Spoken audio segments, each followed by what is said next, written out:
Hi guys, welcome to the channel. In today's video, I'm going to show you how you can share Spotify Wrapped on Instagram story. Before getting into this video, must subscribe to our YouTube channel and click on the bell icon.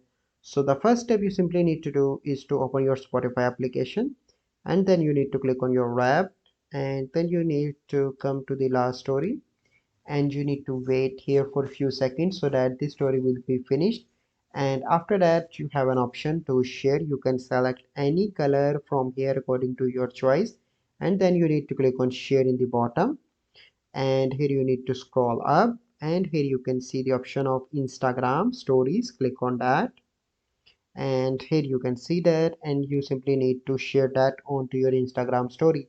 So this is a process by which you can share your Spotify Wrapped on Instagram story.